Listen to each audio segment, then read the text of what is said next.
Bienvenue à toutes, bienvenue à tous. Je suis ravi de vous retrouver au micro de Radio J pour un nouveau rendez-vous des chansons de ma vie. Aujourd'hui, dans notre émission, j'ai le bonheur de recevoir beaucoup plus qu'une artiste. C'est une icône, une légende qui nous a fait le plaisir de répondre à notre invitation.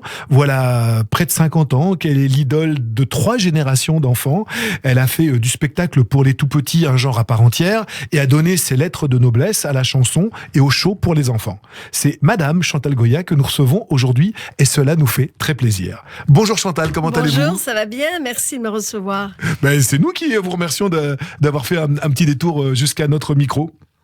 Alors Chantal, en quelques chiffres comme ça, combien de spectacles à ce jour et combien de millions de spectateurs selon vous ? Ça, j'en sais rien, moi je compte pas, je sais pas compter moi comme ça, ces choses-là. Spectacle quoi, une quinzaine ? Spectacles, j'en ai fait, oui, entre les spectacles de théâtre et les spectacles de grands spectacles, ça doit faire 15, oui, une quinzaine. Quand je parle de 3 générations ? Ah oui, il y en a même 2 fois 4. Il y a la grand-mère qui est là, qui était la mamie d'avant, qui est devenue l'arrière-mamie, enfin j'en reviens pas, hein.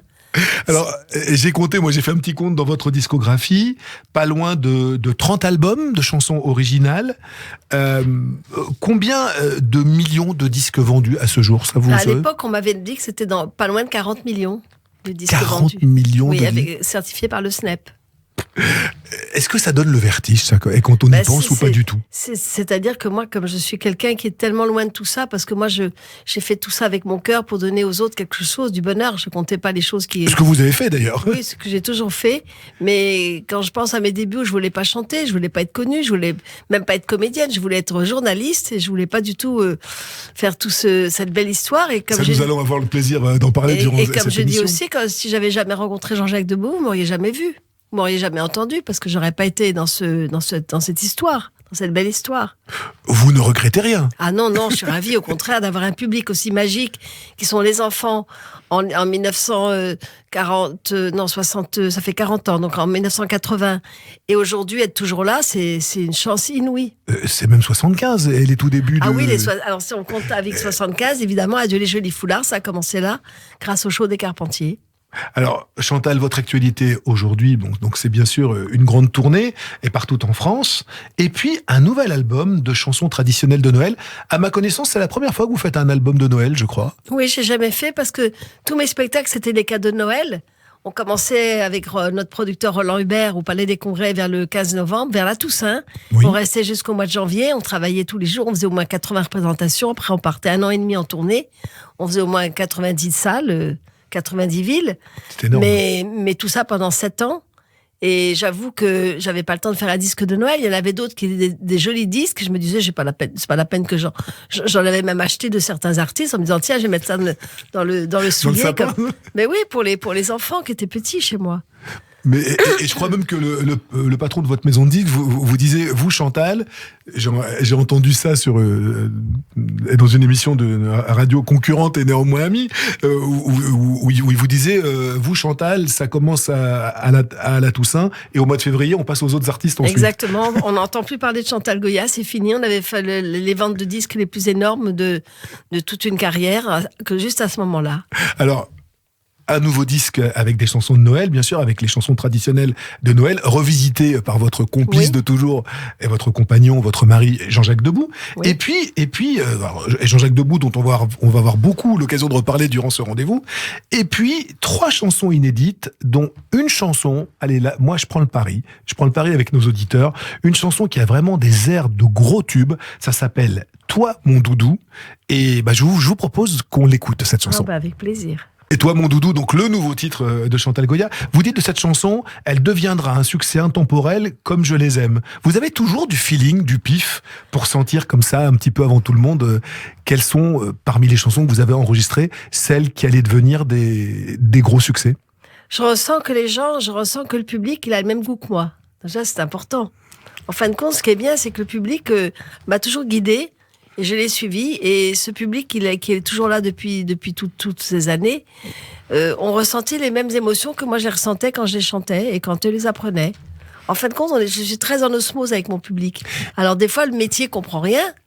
Ils me disent, mais je comprends pas, vous êtes sûr de... Je dis, mais vous allez voir, je suis sûre de moi, parce que... Vous avez des exemples comme ça, où la maison de disques... Adieu les jolis foulards, première chanson, Et vous avez dit ça c'est carton. Bah, j'ai dit c'est pas accepté. C'est pas moi qui le dis, c'est le public qui a écrit au Carpentier. Il y a eu 500 000 lettres. Mais vous l'aviez senti? Émission.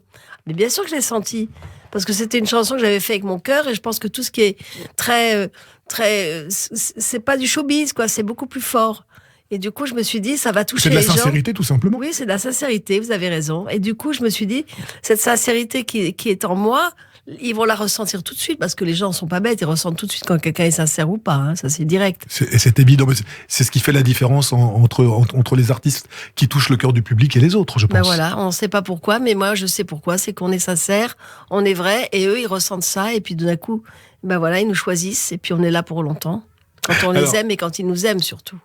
Chantal, vous n'en faites pas mystère, vous le dites partout, vous avez 79 printemps. Oui. Je dis bien printemps parce que, et dans votre cas, c'est le mot s'y est à merveille. C'est le fait de continuer à être sur scène, de continuer à chanter des chansons pour nos chères têtes blondes qui constitue votre élixir de jouvence. C'est ça qui vous maintient en pleine forme. C'est en moi depuis que je suis petite, hein, c'est dans la famille. On a une chance inouïe. Maman est partie il y a 3 ans. Elle avait 96 ans, on lui en donnait 70. Ma grand-mère est partie à 104 ans, on ne donnait même pas 70, pareil. Moi, regardez, je suis toujours en retard dans les années. Je suis en avance sur tout et je suis en retard dans mes chiffres, dans les chiffres de mon âge. Mais enfin, c'est pas grave. Mais et surtout, et ça, moi, je peux en témoigner, mais comme beaucoup d'autres gens, il y a 2 ans, juste avant le Covid et cette drôle de période que nous venons de passer, j'étais venu vous applaudir et vous interviewer pour les besoins d'une émission matinale sur le service public. J'étais scotché, l'énergie que vous avez sur scène, vous dansez, vous chantez, mais enfin il y a quelque chose qui se passe sur scène. Franchement, votre secret, c'est quoi? C'est la passion? C'est la passion, c'est d'aimer les gens, c'est de donner, c'est d'être très proche de mon public, du public en général, et d'être à disposition pour eux. Et c'est vrai que quand ils me donnent tellement d'amour, moi je le ressens et je leur donne. Et c'est peut-être ça aussi qui fait que je me sens bien dans ma tête. Et quand on se sent bien dans sa tête et dans ses baskets, ben voilà, c'est très important. Hein. La vie tous les jours est difficile, j'en suis consciente. On a les mêmes ennuis, les mêmes problèmes que tout le monde. Mais moi, j'ai toujours été, comme dit Jean-Jacques, son poisson pilote. Alors je suis quelqu'un qui voilà, je sais me débrouiller toute seule dans tous les moments difficiles et lui perd pied très vite, que moi j'ai toujours confiance et j'ai toujours ce côté positif qui fait ma force et qui fait aussi que on n'est pas on n'est pas mangé par l'âge, par le temps. Et moi je suis quelqu'un mais je découvre la vie encore tous les jours. Mais c'est ça qui est absolument génial quand on parle avec vous. Et Chantal, vous connaissez le principe de cette émission, c'est vous qui en êtes la rédactrice en chef, c'est vous qui avez fait le choix de la programmation musicale, et votre premier choix, c'est une chanson d'amour universelle, signée d'un certain John Lennon, une sorte de prière chantée, c'est Imagine. Elle évoque quoi pour vous, cette chanson? D'abord, moi j'ai eu la chance d'être en Angleterre à ce moment-là, enfin même avant, et d'avoir rencontré les Beatles dans un dîner chez des amis. Et figurez-vous que cette personne qui habitait à Londres, qui avait un gros château en dehors de Londres, qui était le duc, la duchesse de Bedford, Nicole Milliner était une amie. Elle m'a dit, ce soir, on aura tout le monde qui vient dîner, tous les plus grands artistes, Michael Caine, Terry Stamp, et nos 4 fous. Et les 4 fous, c'était les Beatles qui sont venus en personne. Alors, ce qui m'a ahuri, c'est que moi, comme je suis française, ils adorent la France, ils adorent Paris.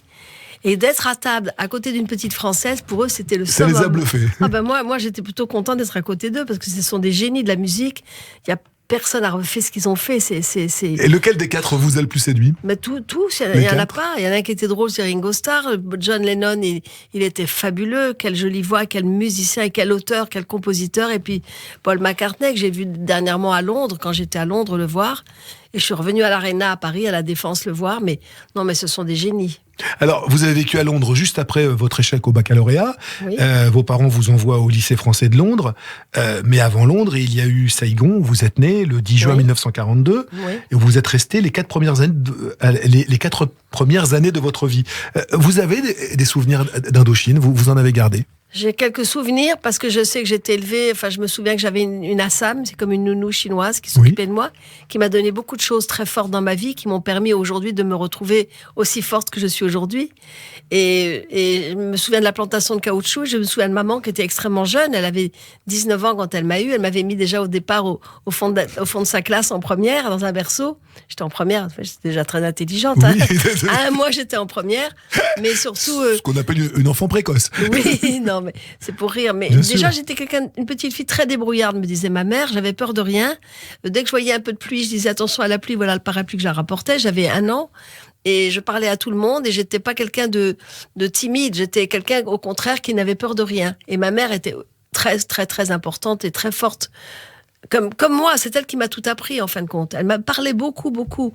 Elle m'expliquait tout ce qui pouvait se passer. Elle était, vous savez, c'était quelqu'un qui était un enfant. Il faut tout lui dire, il faut tout lui raconter. En fait, elle vous considérait plus que comme une petite enfant, non, presque comme une adulte. Elle me disait, tu sais déjà tout, mais je vais encore te apprendre plein de choses, parce que tu vas être l'aîné de toute ma famille, et c'est très important que tu sois au courant de tout.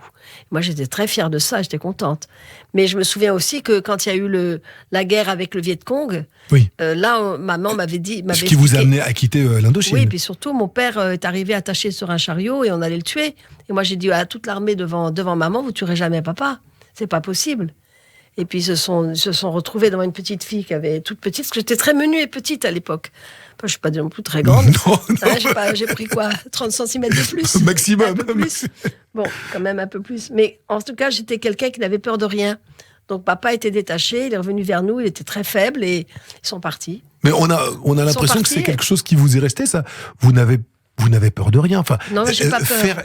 Faire ce que vous avez fait professionnellement dans votre vie, il faut quand même être gonflé, quand même. Oui, mais Jean-Jacques dit que j'ai une grande part d'inconscience. Elle se demande d'où ça vient, mais elle a quand même une grande part d'inconscience parce que aller sur une scène devant 4000 personnes, ou même, je me souviens, j'avais à l'époque, je chantais pas à l'époque, c'était l'époque où il y avait Gérard Lenormand on était invité pour annoncer les fêtes de Bayonne. Donc oui. C'est 100 000 personnes.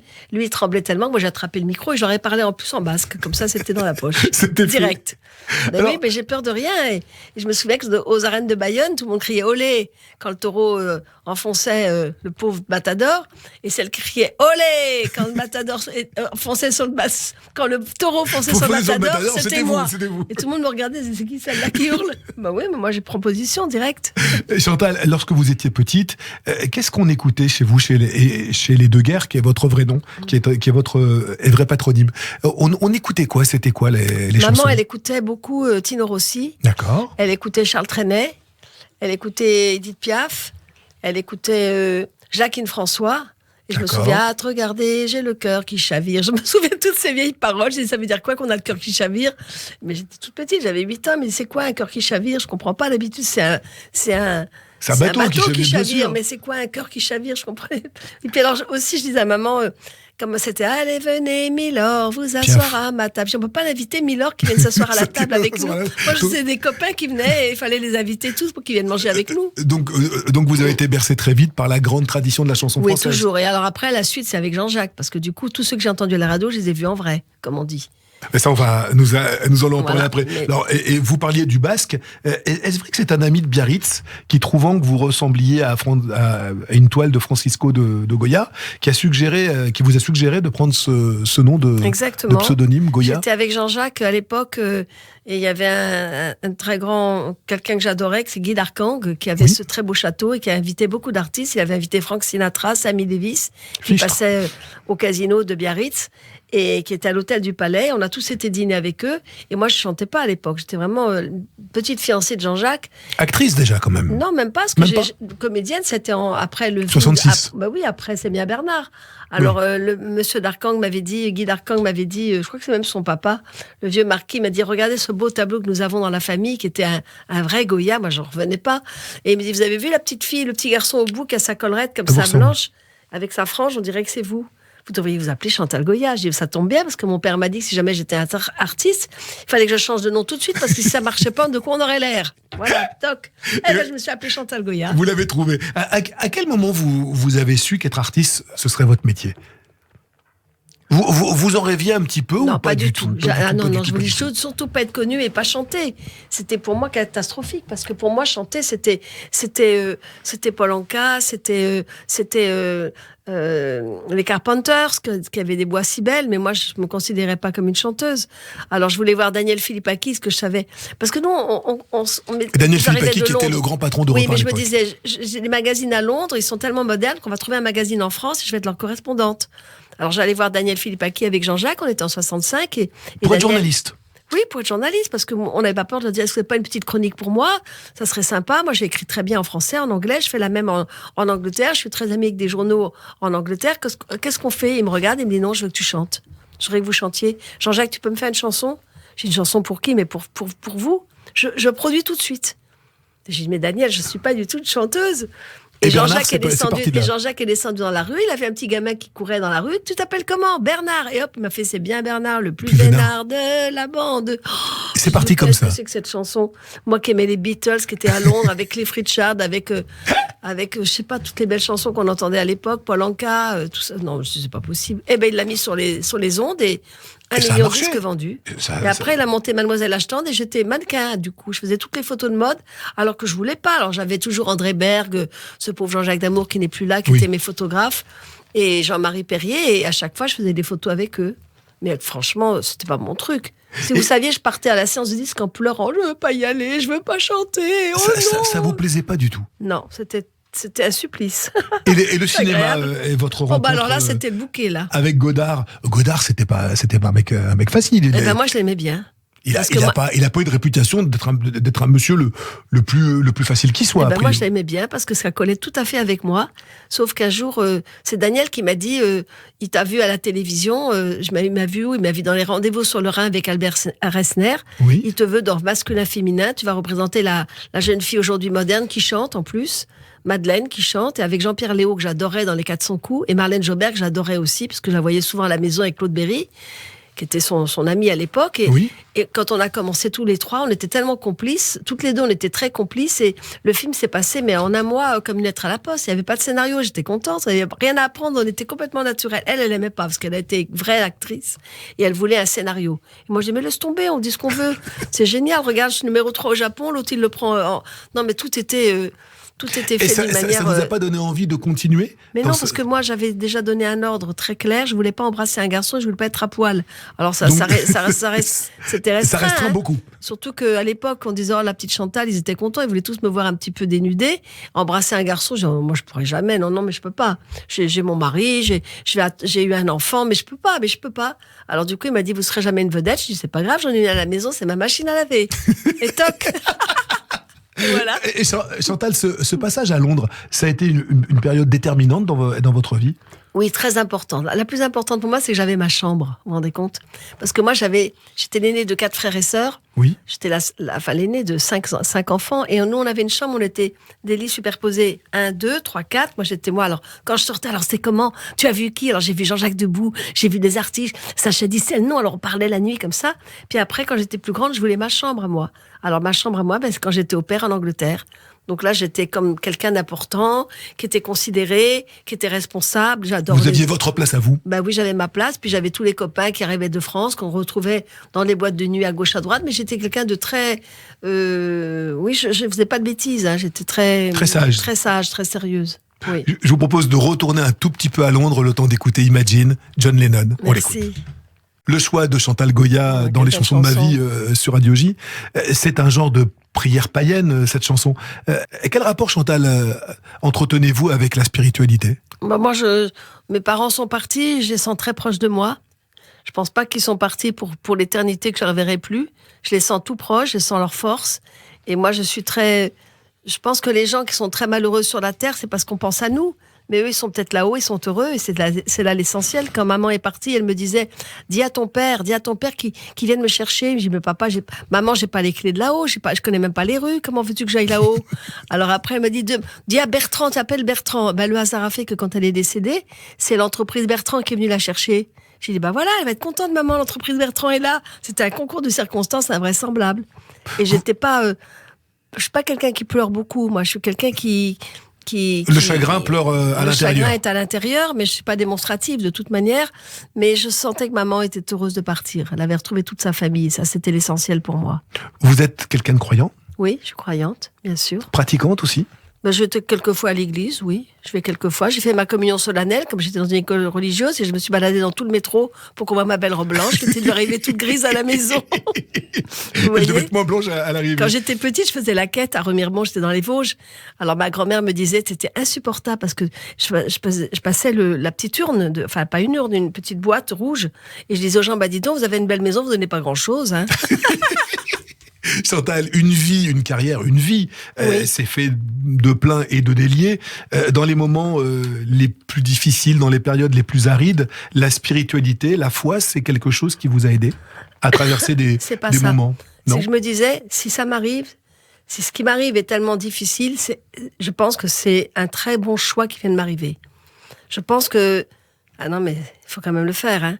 Par exemple... Si on fait quelque chose comme il m'est arrivé à la télé, je me suis dit, il y avait tellement de pression sur moi, il y avait tellement de choses terribles que j'aurais pu ne plus jamais être là vers un accident ou aller trop vite. Vous parlez du jeu de la vérité. Oui, et moi je me suis dit, ça m'est pas arrivé par hasard. Ça m'est arrivé, c'est mon père qui a dû dire stop. On s'arrête stoppe un tout, peu. on s'arrête. Et je retrouverai toujours mon public parce que j'avais rien à me reprocher. Mais je me disais en moi-même, quand j'allais à Noël, j'étais en Provence, tout le monde me disait, oh, qu'est-ce qu'on vous aime. Oh, ça y est, on vous retrouve au marché, mais qu'est-ce qu'on est heureux. Ah, ma petite Chantal, vous savez, on vous aime beaucoup. Ça me suffisait, ça. C'était les mots les plus magnifiques que j'avais, c'était le public qui me disait, reposez-vous un petit peu, puis revenez vite, hein, vous inquiétez pas, on est tous là pour vous. Et vous êtes en train de nous dire que même dans les épreuves, même dans ce qui peut sembler des épreuves, en fait, c'est un bien pour un mal, quoi. Oui, c'est un bien. Et moi, j'ai jamais été quelqu'un qui mélangeait ma vie privée et ma vie professionnelle. Et là aussi le secret de ma carrière. C'est que ma vie professionnelle, Marie-Rose, ça repart dans la belle armoire magique, et je reprends mon costume de ville, et en avant. Et là, je cours partout, et je suis quelqu'un qui se bat dans tous les sens. Et c'est facile de switcher ? Oui, parce que je suis Gémeaux. Gémeaux, il est double. Donc, vous arrivez instantanément, vous sortez de scène, vous quittez le Palais des Congrès, vous redevenez fini, Chantal à la ville. Je vais pas pleurer ou je vais pas dire est-ce que ça a marché, je suis contente parce que je fais des dédicaces pendant 1h30, mais je suis totalement consciente que la vie de tous les jours, c'est pas la vie de Marie-Rose dans les nuages. Moi, je suis là pour faire rêver. Et après, je peux très bien me transformer et redevenir comme tout le monde, aller dîner, revenir à la maison, m'occuper de la maison, de faire les courses, d'aller prendre mon panier, d'aller dans les grands supermarchés. Et les gens comprennent pas, ils disent mais c'est vous qui faites les courses. Je dis, mais qui va les faire à ma place? Il y a personne. Moi, je mange comme vous. Attendez. Et ce recul, c'est parce que vous êtes Verseau. Gémeaux. Gémeaux. Excusez-moi. Gémeaux. Le Gémeaux est double. Donc il y en a qui ne savent pas où est leur double, qui sont perdus ou qui ont besoin de vivre leur succès encore tous les jours dans la vie de tous les jours. Mais c'est pas possible ça. Moi, je suis consciente de ça.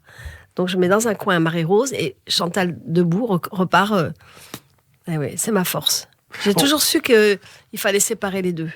On continue notre promenade en chanson avec quelqu'un dont le destin est intimement lié au vôtre. C'est votre mari, Jean-Jacques Debout. Oui. Vous l'avez rencontré en 1964. Cette rencontre, c'était le tournant de votre vie? Complètement, parce que je vous dis, si j'aurais jamais rencontré Jean-Jacques Debout, vous n'auriez jamais connu Chantal Goya, Marie-Rose. Et vous ne seriez pas à notre micro aujourd'hui. Je serais pas là. Vous imaginez la perte que nous aurions? Non, mais je serais pas là parce que je serais peut-être partie vers une autre destination. Je ne sais pas, étant à l'étranger, je serais peut-être partie aux États-Unis ou quelque part. Journaliste. Mais j'aurais été journaliste quelque part, mais où je serais, voilà, parce que comme je suis assez inconsciente dans les destins, je fonce comme il se doit, et c'est vrai que je suis pas quelqu'un qui a peur, donc je peux très bien aller partout j'ai pas peur, j'ai pas peur des gens, j'ai pas de peur l'inconnu. Non, j'ai pas peur de l'inconnu. Au contraire, je vais vers l'inconnu. Comment ça va? Et tout s'arrange. C'est-à-dire que celui qui voulait être terriblement bizarre avec moi, quelle force! Il est décomposé. Ah oui, ça, il risque pas de m'embêter, les gens. Hein. Oula!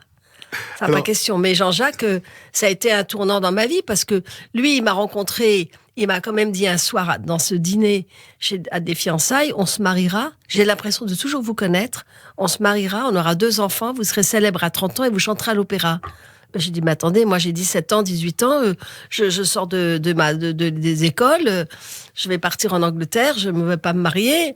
Puis je me suis dit, finalement, me marier, pourquoi pas? Avoir des enfants, sûrement. Chanter à l'opéra, certainement pas. Je ne suis pas Maria Callas.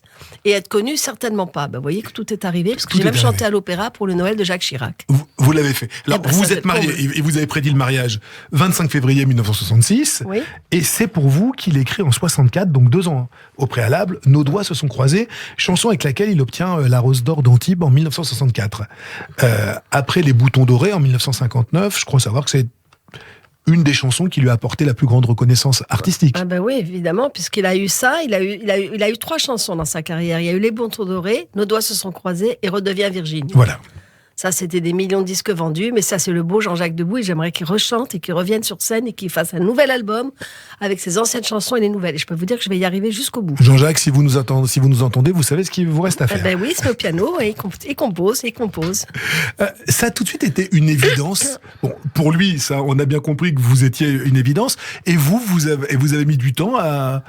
Et vous avez dû le prendre pour un fou au départ quand mais il non, mais moi je le prenais pour un fou. Et puis surtout, comme il habitait pas loin d'ici, rue de Courcelles, je lui avais dit, si vous voulez, je passerai après, parce que ma grand-mère habitait à l'Étoile, je passerai vous voir. Alors il était tellement amoureux de moi qu'il était content. Pas du tout, j'étais le voir pour faire tout le ménage. J'étais rangée, j'ai été faire les lits, enfin le lit. Vous n'avez fait que le ménage ce jour-là? Oui, j'ai fait le ménage, j'ai rangé, j'ai lavé des trucs qui traînaient, et après j'ai dit, je pars. Alors il me dit, mais comment ça, tu pars, mais on va quand même, on va se voir. Il me dit, non, moi je rentre à la maison, moi j'ai toute la cuisine à faire, le dîner à faire pour mes frères et sœurs, je reste pas, c'était juste un passage éclair. Alors il était tellement désarçonné, et en plus amoureux, imaginez sa tête, que du coup il m'a dit, bon dans ce cas-là, il faut plus jamais qu'on se voit. Et puis il m'avait mis dans un taxi, il m'avait donné un gros billet, je me souviens. Et moi j'ai dit au taxi, dès qu'il est parti, je dis, non mais attendez, arrêtez-vous, moi je vais prendre le métro, je vais garder l'argent. Il y a pas eu une soirée à l'Olympia, à un concert de Fats Domino? Il y a eu non, lui, il revenait de voir Fats Domino avec Eddie Barclay, Sacha Distel, quand je l'ai rencontré chez ses amis. Mais après, il m'avait emmené, il m'avait appelé, il m'avait dit, je vais venir vous chercher pour vous emmener à l'Olympia voir Johnny. Alors moi, j'étais content, je m'étais habillée avec un beau manteau blanc, je me souviens, c'était l'été, et avec qui il est arrivé en bas de la rue Pelleport? Marlène Dietrich.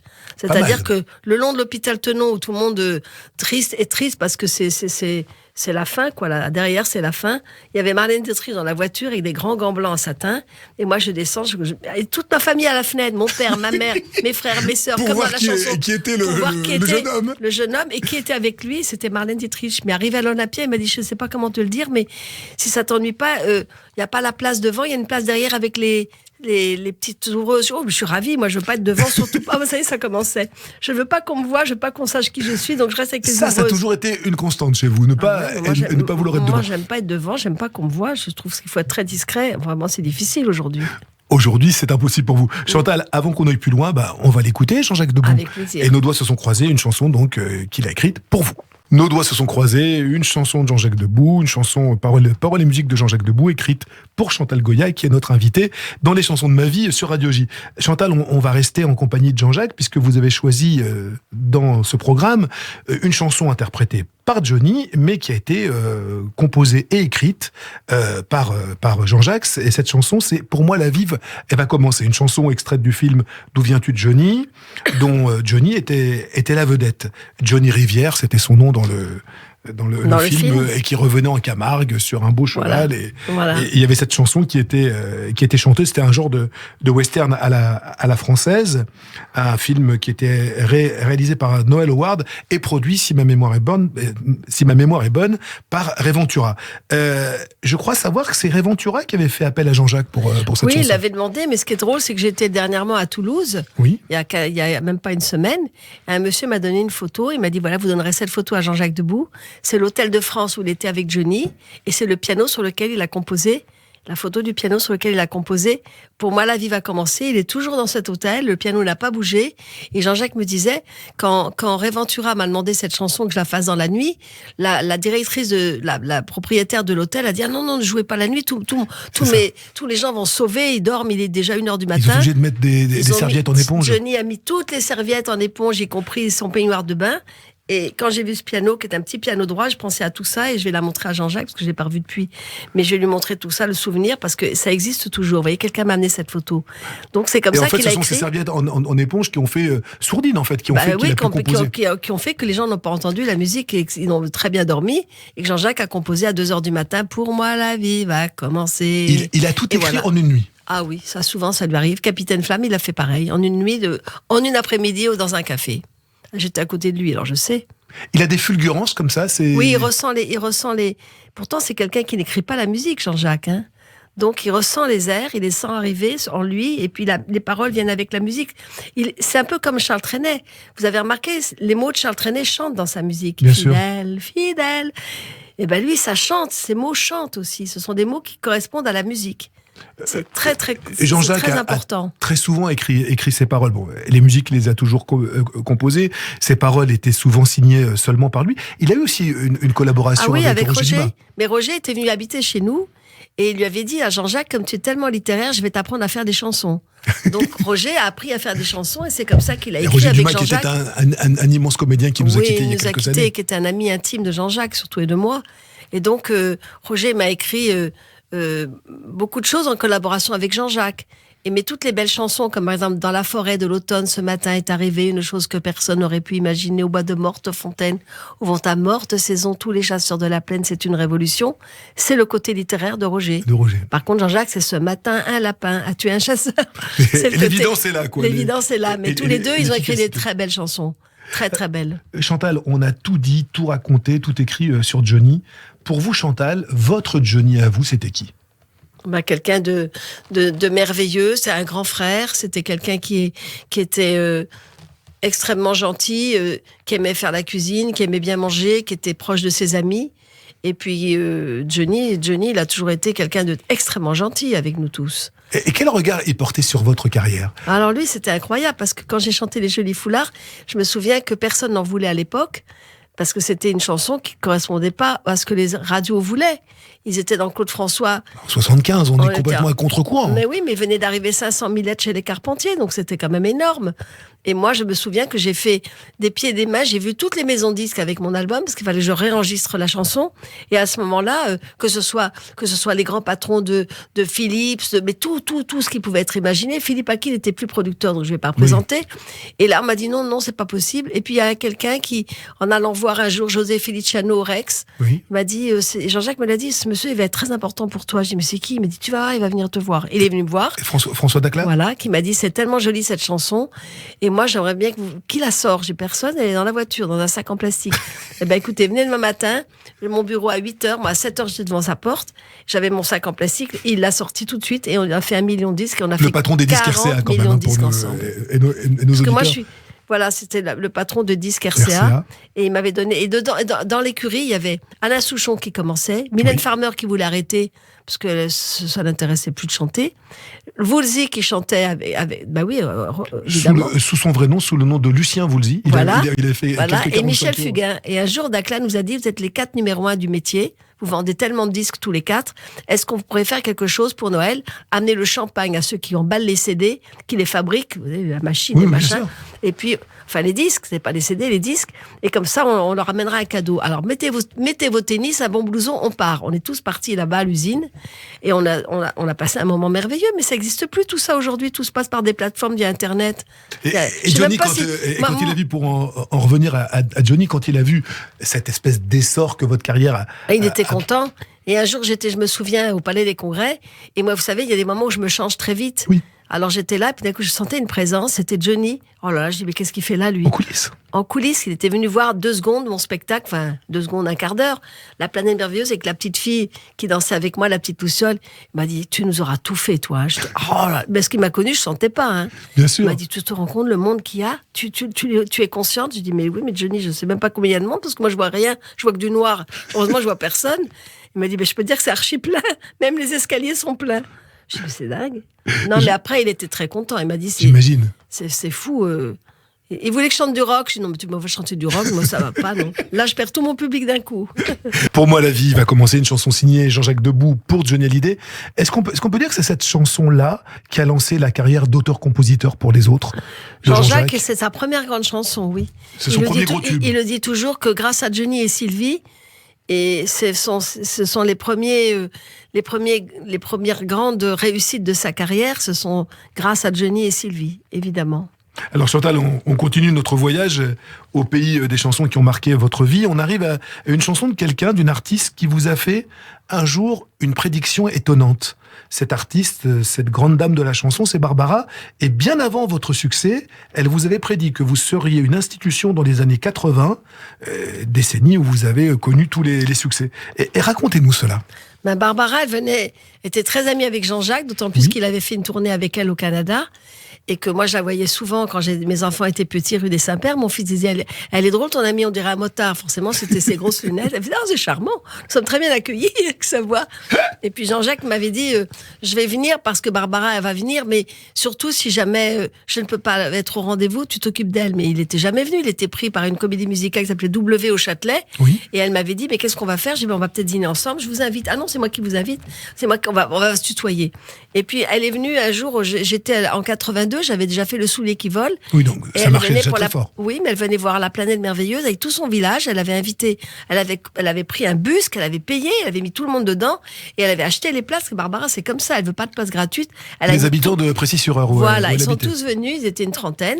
Et puis moi, j'étais sur scène et à la fin, elle est venue voir dans ma loge. Elle m'a dit, tu sais, Chantal, je vais dire quelque chose. C'est très important ce que tu fais. J'ai bien regardé, je ressens tellement de choses. Ça va être dur pour toi. Il y aura de la jalousie, il y aura de la méchanceté même. Mais tu vas t'en sortir parce que tu as les épaules pour ça. Et tu seras toujours là dans 20 ans. Ils seront tous papa et maman. Ils seront tous avec des boulots incroyables. Et tu deviendras une institution. Et ils te suivront pour toujours. Ben, elle a raison, hein, parce qu'aujourd'hui, je les retrouve tous. Ils sont commissaires-priseurs, plombiers, agents de police. Voilà, c'est tous les enfants, tous les petits d'hier. Alors Chantal, il faut bien préciser pour nos auditeurs qu'avant de devenir l'idole des enfants, et donc la prédiction de Barbara a été formidablement juste, vous avez aussi connu du succès avec des chansons adultes. Tiens, quelque chose que j'aimerais vous faire entendre, 75, avec un certain Mardoché El Koubi, plus connu sous le nom de Guy Mardel. Une chanson, je crois, avec laquelle vous avez tenté de représenter la France à l'Eurovision. Oui. On l'écoute? Oui. C'est Prends une rose. Ça reste un bon souvenir pour vous, ce duo? Oui, très bon souvenir. Guy était adorable et sa femme que je connaissais aussi, qui était journaliste. Oui. Je travaillais à la radio, je crois. Tout à fait. Et je me souviens qu'il m'a dit, bon, comme ça marche pas terrible, je vais te rendre ton contrat.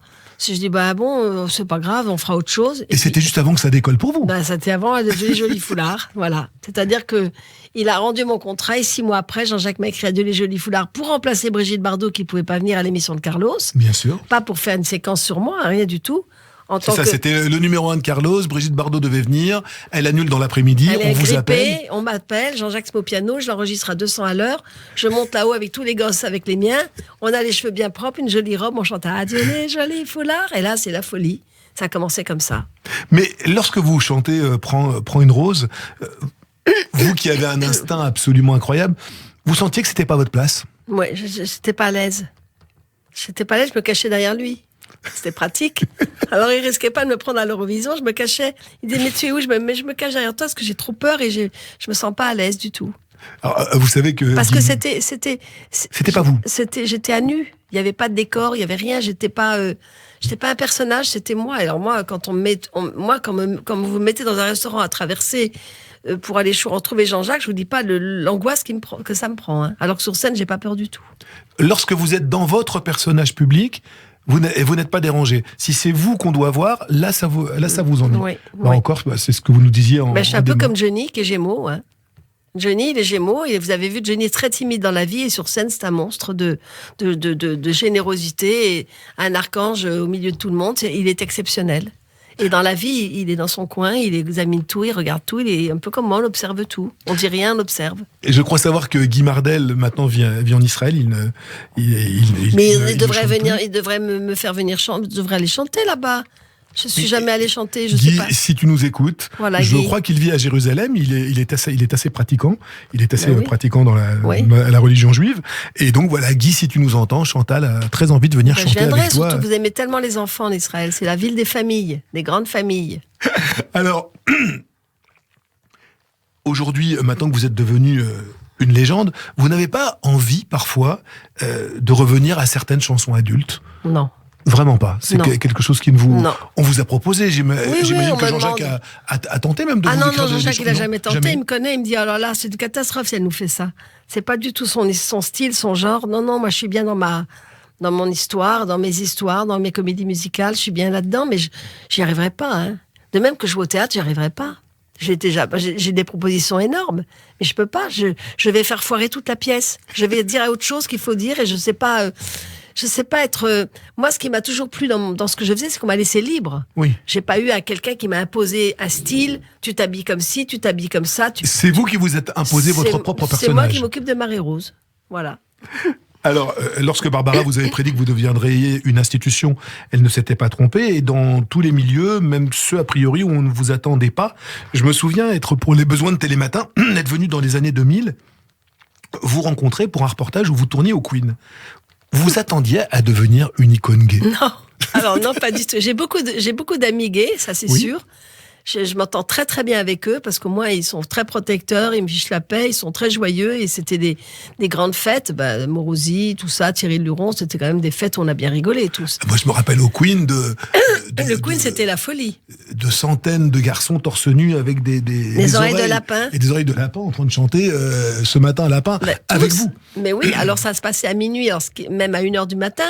Et après, ça m'a permis de faire. Il y avait le Scorp aussi avant. Oui. Je me dis, mais ils attendent qui? Il y a quelqu'un d'important. Il m'a dit, mais c'est toi. J'ai dit, comment moi? C'était suite à Becca Sign et It's My Cousin. Ouais, voilà.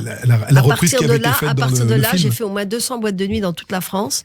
Et mais j'avais un couple de garçons qui me disaient, je dis, mais vous êtes mis en pyjama, vous allez vous coucher? Non, on a les tenues de Marie-Rose, on s'est mis en rose comme vous. Mais je dis, mais d'accord, j'avais pas compris. Et à l'époque, les boîtes de nuit étaient blindées. J'avais que peur d'une chose, c'est du feu. Parce que tout le monde fumait dans Bien la boîte sûr. de nuit. Moi, je fume pas, alors j'ai tout fait dans la cigarette. Et j'avais peur que ça touche ma robe qui était À en l'époque, ça en n'était tulle. pas interdit, bien sûr. Qui était en tulle, et je demandais toujours la porte de sortie. Où est la porte de sortie? C'est là-bas. Oh là là, c'est de l'autre côté. Mais quelle horreur, il fallait faire une derrière la scène et tout. J'avais toujours peur de ça. Ce mais qui, bon. ce qui est formidable avec vous, Chantal, je vous entends parler avec bonheur. On a l'impression que vous avez toujours eu un formidable recul sur tout. Cette espèce de recul, cette espèce de deuxième degré que vous avez toujours, ça vient d'où? Ça vient de là-bas, du fin fond du Vietnam, à mon avis. Ça vient de quelqu'un qui m'a expliqué que la vie, on doit la prendre aussi avec un petit peu de légèreté et essayer de pas tout prendre au mot, parce que sinon, on est trop malheureux. C'est parce que vous avez croisé les choses graves comme la mort dont vous nous parliez tout à l'heure avec votre papa qui était en danger. C'est parce que vous avez croisé ça lorsque vous étiez haute comme 3 pommes que ensuite plus Déjà, rien n'a eu d'importance pour vous. Déjà toute petite, j'étais consciente que des choses graves étaient là et je me disais, il faut pas rentrer dans cette histoire, il faut pas rentrer dans cette porte, il faut se mettre un petit peu en arrière. C'est comme ça que je faisais, hein. Et je me débrouillais pour Et ça vous a protégé. Contourner. Ça m'a toujours protégée.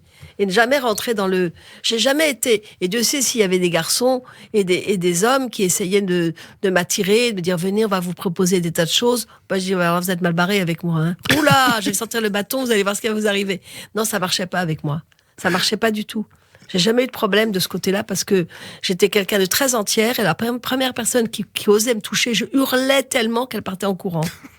Non, mais c'est ce qu'il faut dire aux enfants qui sont un jour, qui ont des gros problèmes avec des gens qui essayent de les maltraiter. Il faut crier, il faut parler aux parents, il faut leur dire, il a fait ça, c'est lui là le monsieur. Mais au-delà de cette faculté que vous avez toujours eu à savoir vous défendre, mais on a vraiment l'impression que vous avez un vrai deuxième degré surtout. Et ça, c'est rare. Il y a beaucoup d'artistes qui se prennent extrêmement au sérieux et qui finissent par complètement ne faire qu'un avec leur personnage. Ah non, moi, vous, je peux c'est pas. vraiment, c'est dissocié. Ah quoi. oui, complètement.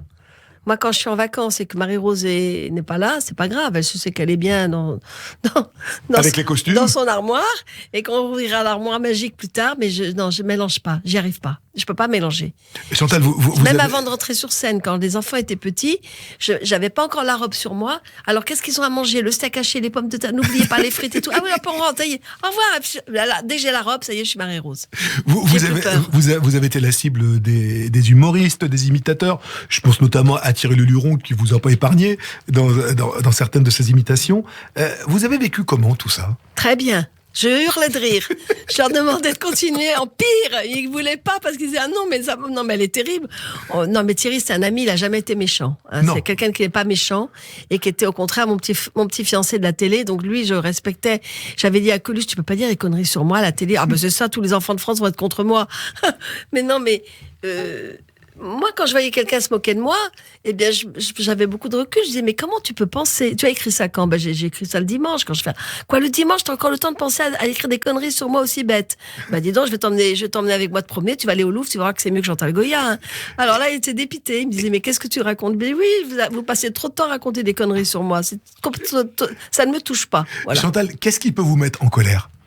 Bah moi, l'injustice, on le a mensonge. l'impression qu'il n'y a pas grand-chose qui peut. Si, le mensonge, l'injustice, les gens qui vous trahissent, les gens qui disent bleu et puis c'est blanc. Je déteste le mensonge, je déteste les gens fabriqués, je déteste tout ce qui est. Moi, j'aime tout ce qui est droit. Vous savez, ma mère, elle est née dans un pays qui s'appelle le Béarn. Oui. Sud. Enfin, elle est née en Martinique, mais toute la famille est de là-bas. Ce sont des gens qui faillotent pas, c'est droit, c'est clair. Et papa dans les Vosges, alors je vous dis pas, c'est pareil. Alors je crois que j'ai pris un peu des deux. Et moi, je suis quelqu'un d'entière, hein. D'intègre. Et puis si ce que je fais, ce que je fais me plaît et plaît au public, c'est le plus important pour moi. Le reste, je m'en fiche. J'en reviens à cette chanson de Barbara que vous avez choisi de nous faire entendre. Cette chanson, c'est Ma plus belle histoire d'amour, c'est vous. Qu'est-ce qui vous touche dans cette chanson en particulier? Barbara, c'est un génie, c'est une telle poétesse, c'est quelqu'un, et en plus, chose qu'on ne sait pas, mais quelqu'un de tellement drôle. On a ri. C'est vrai qu'on l'imagine pas drôle. On a ri des journées entières quand on allait là-bas dans sa maison. Alors elle nous montrait l'école, elle disait bon, nous allons mettre l'élève debout au coin avec un grand bonnet d'âne. Alors sortait un bonnet d'âne, mettez Jean-Jacques au coin avec un bonnet. Et la petite Chantal, elle est très studieuse, alors on va la garder avec nous. Elle faisait une maîtresse d'école, mais elle est Gémeaux aussi. Voilà les Gémeaux, ça se protège. Oui, puis on invente des choses, on a une imagination, un imaginaire tellement débordant que elle faisait pas la dame en noir devant moi, elle faisait quelqu'un qui me faisait rire. Vous savez, vous connaissez, j'imagine, l'histoire de cette chanson. Cette chanson, elle l'a écrite alors qu'elle était en première partie de Georges Brassens à Bobino. Une première partie qui marchait de plus en plus, à tel point d'ailleurs que ça commençait, paraît-il, à énerver un petit peu Brassens, qui voyait que sa petite première partie, voilà. Oui. Et c'est en souvenir de cette première partie à Bobino qu'elle est revenue 2 ans après, qu'elle a chanté donc cette chanson, Ma plus belle histoire d'amour, c'est vous, puisque c'est cette première partie, cette vedette américaine de Brassens à Bobino qui l'avait sacrée vedette. On l'écoute cette chanson? Ah oui, que j'aime tellement. Ma plus belle histoire d'amour, Barbara, le choix de Chantal Goya dans les chansons de ma vie sur Radio J. On poursuit avec vous, Chantal, cette promenade et vous avez choisi, tiens, comme par hasard, encore une chanson de Jean-Jacques, Comme un garçon, interprétée par Sylvie Vartan. Alors je crois que pour le coup, la musique est de Jean-Jacques, mais le texte a été coécrit par Jean-Jacques et Roger Dumas. Voilà. Pourquoi Sylvie et pourquoi cette chanson?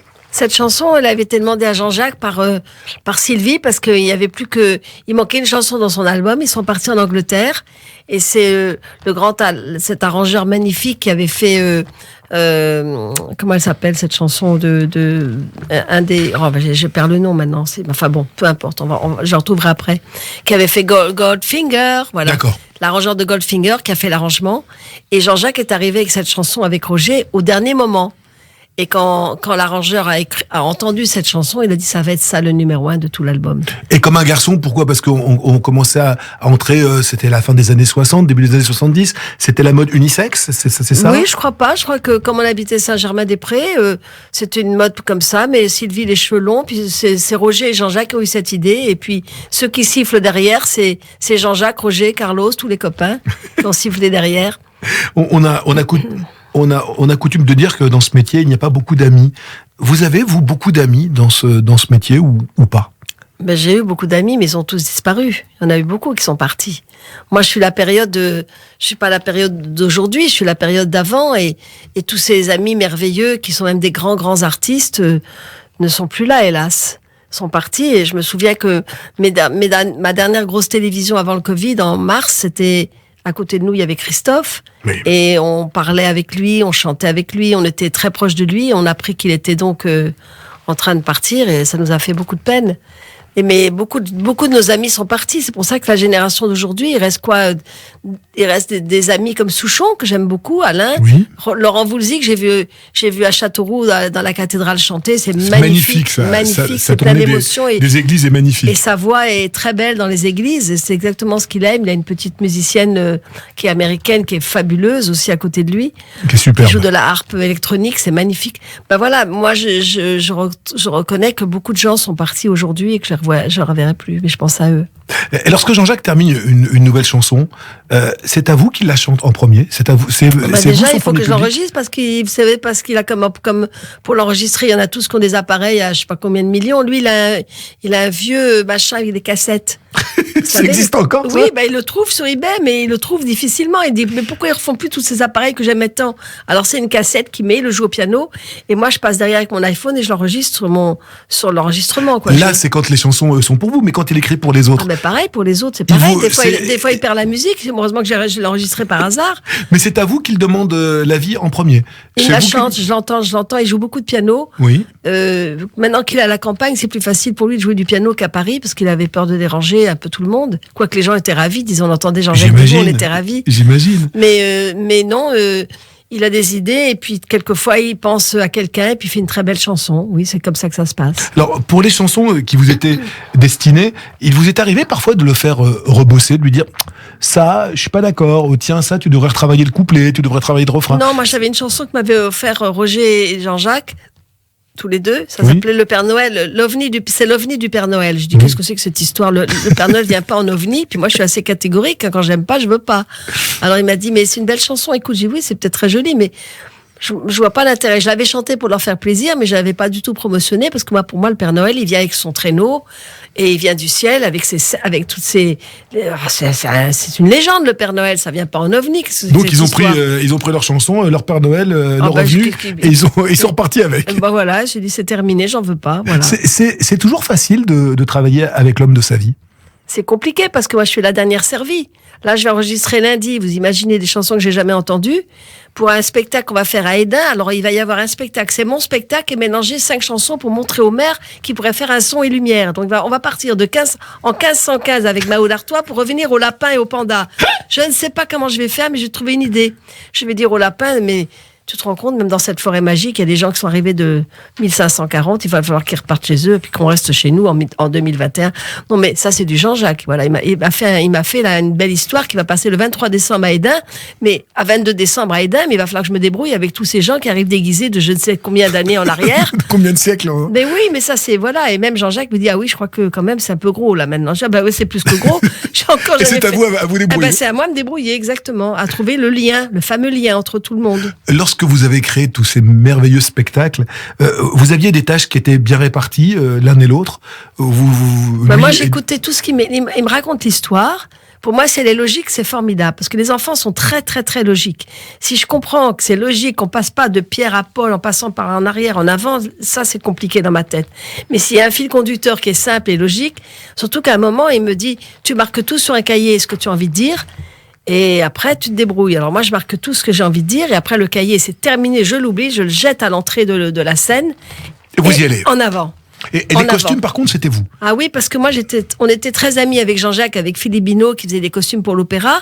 Exemple, pour le soulier qui vole, ma robe que j'avais, elle était essayée sur Noëlla Pontois, qui avait la même taille que moi, qui est quand même une étoile de l'opéra. Et j'ai gardé tous ces costumes. Et aujourd'hui, les enfants qui ont 8-10 ans, qui vont chanter là bientôt, parce qu'on fait une reprise maintenant, enfin, eh bien, ils reprendront les costumes qui étaient créé en 1980 pour, par exemple, Rebecca Hampton, qui était la petite fille à côté de moi, qui est maintenant dans Plus belle la vie. Tout à fait. Ben tout voilà. à fait, qui est maintenant devenue et je lui ai dit qu'à la la fin des spectacles, je lui donnerais sa petite robe de petite fille à côté de moi.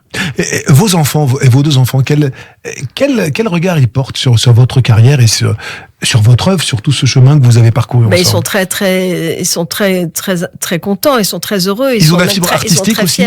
Alors lui, eux, pas pour la chanson. Ils chantent très bien tous, mais pas pour la chanson. Mon fils, il fait des expositions de peintre. Il est peintre. D'accord. Et ma fille, aussi. oui, et ma fille fait des très belles photos avec son iPhone, carrément, d'Art Street. Elle fait des photos qu'elle retouche, mais qui sont magnifiques. On dirait Une artiste des tableaux. aussi, donc, en fait. Oui, artistique, tous les deux, exactement. Comme quoi, les chiens Et il y a ne les font pas des petits-enfants chats. qui sont derrière, qui sont là, qui sont très, très, très heureux. Parce que moi, il faut dire aussi que si j'ai tout recommencé en 2000, c'est aussi pour que mes petits-enfants me voient sur scène.